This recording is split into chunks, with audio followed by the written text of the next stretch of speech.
thank you so much for sitting down with me and allowing the time for me to interview you and learn more about your experience as a business owner, especially in the trades. So I would love to dive in and get to know more about you and your business. So with that, just tell me a little bit more about your company and how it got started. I originally was a business owner in New York, same name of the company, Mangano Plumbing, Sewer and Drain. We sold out to a conglomerate. I moved down to South Florida, was a operations manager for a company for 3 years until my non-compete started. My sister lives with my niece in Palm Coast, and I wound up just moving back to where family was located. Went back into my own business, kind of natural. We started Mangano Plumbing, Sewer and Drain in August of 23. And we're obviously still operational. And then we just started our HVAC division in February, March of 26. Okay. So, the plumbing division, we handle large and small plumbing jobs, anything from just a standard water heater replacement to something more intricate, which, sewer line replacement, or, we started getting into directional drilling, pipelining, so on and so forth. So as that develops more, we'll grow more into that area of the business. We're going to stick to residential HVAC repairs and installations, and as that company grows, we'll get commercial and go from there. Awesome. Well, congratulations with that. Transitioning to opening up that HVAC division, and that sounds like a really big transition.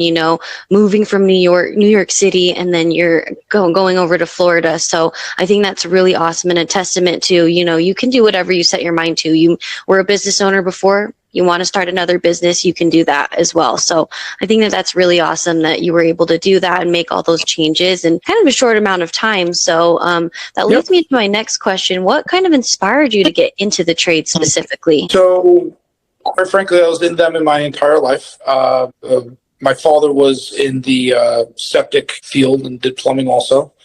So it's kind of a natural relation to it. But in my younger years, I was building houses and tiling, and I could basically, build a house from the ground up. And then once again, when I was in New York, I had my general contractor's license, which we, did do a couple of build outs, flips, and renovations, so on and so forth.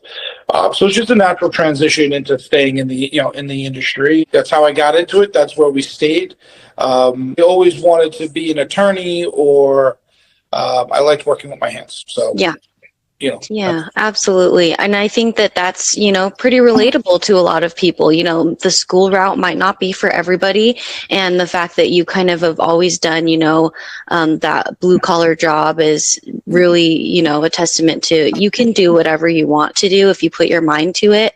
Even if you don't necessarily go through school, but you still have your, general contracting license and did everything you needed to do for that. So I think that's really cool too. And anybody look, school's amazing. We need doctors, we need attorneys, you need coders, but when a recession comes, those people may not have work. I mean, obviously a doctor always will for the health industry, but what doesn't stop working? The trades, whether you're an electrician, a plumber, HVAC, somebody who needs a toilet to flush, a electrical outlet fixed, or their HVAC working in their home.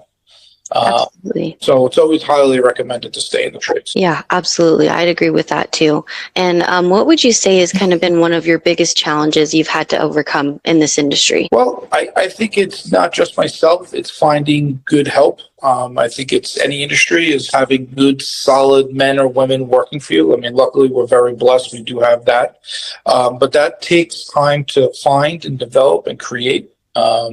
Which is why, we just happen to move into a new office in a new building, our divisions of our company. And we're going to start, I want to say, an apprenticeship where we're going to take people that are, or kids or young adults is probably the better verbiage, that are just out of high school who went through the trade schools, bring them in and start training them on how to either be, provide plumbing services, HVAC services, That's awesome that you're willing to open up, your expertise and have that program available for people to apprentice under you, and get those hours under them and learn those skills. I think that that's a really cool thing that you're doing now, and pretty inspirational too for any business owner or anyone looking to start in the trades. They kind of know where to start. So, what would you say separates your business, your company from others in your market? Well, what I try to explain to people is we're a small family-owned company that performs big company work,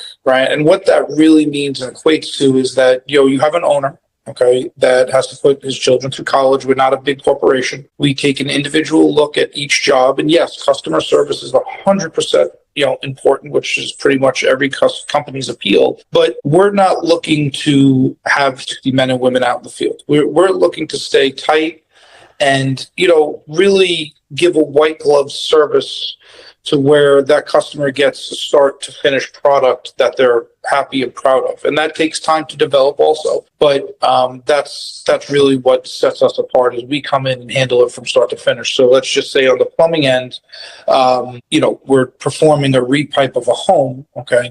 We give our customers two options. We could put them up in a hotel for the 5 days that it generally takes to do it, perform the repipe.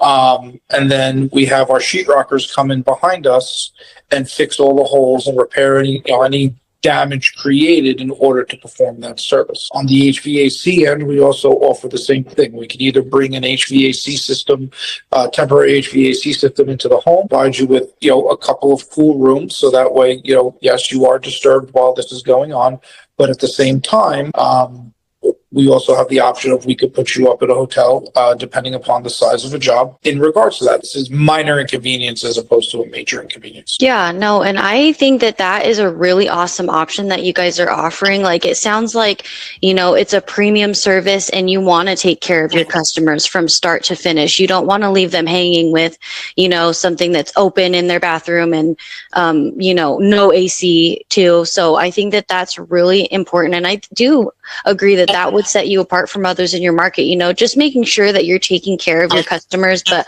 at the same time, it's quality over quantity and not having these 60 technicians out here, running different jobs and everything like that. So I do agree with that statement. And how has customer service changed over the years for you, if it has? It's really rinse, wash, and repeat for us. I mean, obviously growing in this area, because once again, this business is only approximately 3 years old. On the plumbing end, and the HVAC division is still in its infancy. In my business in New York, we offered a white glove service. It was different. Okay. Obviously we weren't in the HVAC business, but we were in the plumbing, septic, and we were, also had a construction build out. And it really hasn't changed. We still offer the white glove service. We want to, find those customers, like you said, that want that high quality product. And we can meet any customer at their financial needs. We offer financing. It really hasn't changed. The services we provide, just duplicated in a different state. Mm-hmm. Yeah, I think that, what's been working for you has been working for you. And it's led you all the way up until this point, with opening up another company, even adding another HVAC division, and just keep growing and scaling from there with the quality of customer service that you've already been providing this whole time. So I think that that's really good. And what would you say has helped your company grow the most? Men and women that work for me. That they are the backbone of our company. Okay. Without them, none of this is possible. I think that companies should recognize that more and celebrate their employees more. But if it wasn't for my great technicians and my great office staff, we wouldn't be where we are today. As funny as it says, it's not an individual that creates a business. It's the community that's in the business that creates the business. Yeah, I totally agree with that. It seems like you're creating a work environment and a work culture that people can feel comfortable going to work every day. They're not dreading their job, and they're making it a better place for everybody to work at and work together too. So I think that that will definitely, keep growing as you guys keep growing. And so what advice would you give someone starting a trade business today? Rome wasn't built in a day. Take it slow and steady. Not everybody succeeds when they're in this, especially in this industry. Being a business owner in the trades can be really tough.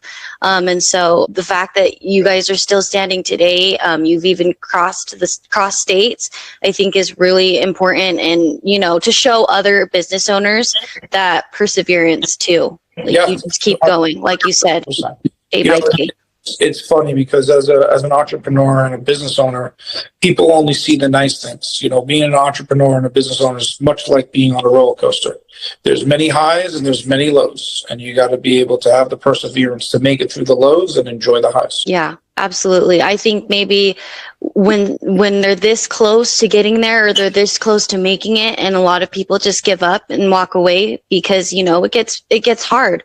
So I think that it's important to let everybody know that you just keep going and take it day by day, like you said. And what would you say you're most excited about for the future of the business? Well, I mean, we just got our home. We just bought a building in Ormond Beach. When a business is in its infancy and you're running it out of your home, it's hard to describe. I don't feel like it's real business because it's in your home, and nothing wrong with that either. But now we have a facility. We have a classroom. We have a warehouse. We have room for growth. So I gotta say that's what I'm the most excited for, is to see where this goes next with this new expansion and this new growth, and how this business essentially fills itself out by growing into itself. Now I bought the pants, the shoes, the hat, and the scarf. Now we just gotta fill it out. Yeah. So yeah, no, absolutely. And congratulations on that, finding that office facility, that office space, and being able to call that your own and, operate your business out of that. That's a really big step and a really big deal. And that leads me to my next question. What trends are you seeing in your industry? Have you been seeing any lately? How would you handle like any growth that you've been experiencing, like all the growth that you have been experiencing? How have you been handling that? Well, it's very difficult because you got to know when to grow and you got to know when to hold back. Luckily, we're very blessed. We're steady with work every week. We're about to open up 7 days and add another technician to the crew. It takes time. Where we are now in Northeast Florida, it's growing rapidly. Okay, we have new construction all over the place, which, new construction initially, because we are service, we're not a new construction plumbing or HVAC company. It takes about a year and a half, or even 2 years for it to trickle down before we see the work. So within the next 2 years, just in the city of Palm Coast, where the business started off in, I believe they've added 20,000 homes in the last 3 years. Wow. Even if it was 15,000 homes, it's a lot of families moving to the area. Mm-hmm. Over the next 2 years, those homes come out of warranty. And once again, even with new construction, we have a lot of homeowners that come in and want toilets or faucets replaced that were builder grade. So, the trend is up. I have to say that the trend is in a great direction in regards to growth of any small plumbing or trades business. Once again, you just have to persevere. Well, so I think that that's a really good sign. More work is always a good problem to have. And is there anything else before we close off here that you'd like customers or other contractors to know about your business specifically? Well, I think when it comes to customers, as we stated, we offer a white glove service. Okay. We have the ability to fit anybody's, price range, okay, depending upon what services they're looking for.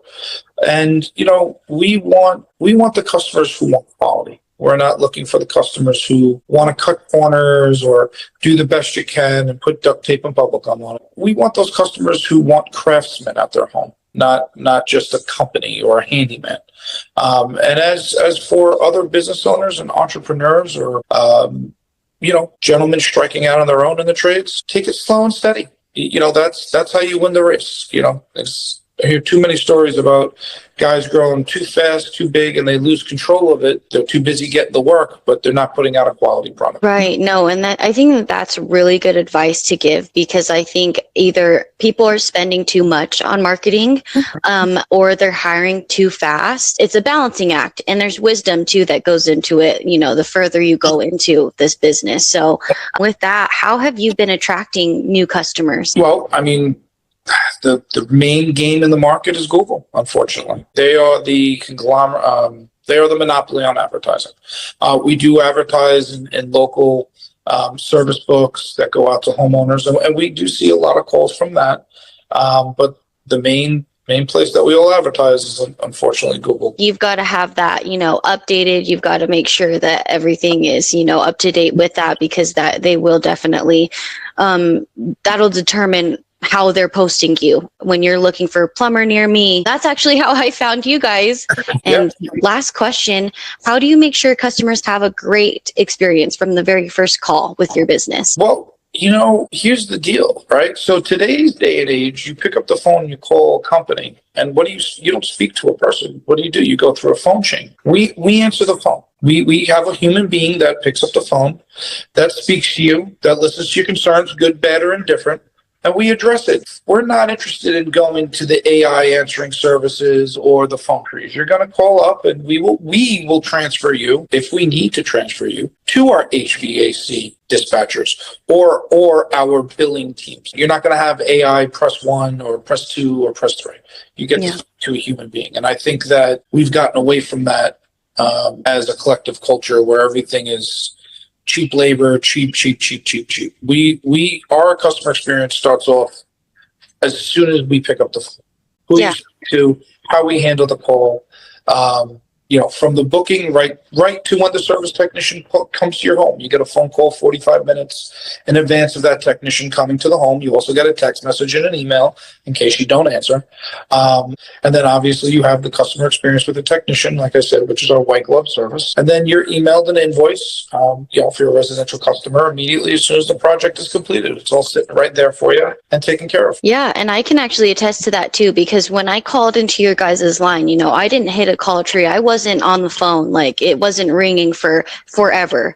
I got your live office managers, and I was taken care of every single time with the responsiveness, with excellent phone etiquette. So I just want to commend your company for that, because I've pulled lists. We went through Florida and we called these people, and they either went to voicemail, AI, or just never picked up too. So, and I'm very happy to hear that it's working the way it's supposed to. And with that, I just want to thank you again, and I appreciate getting to sit down with you and learning more about you, your company, and your story.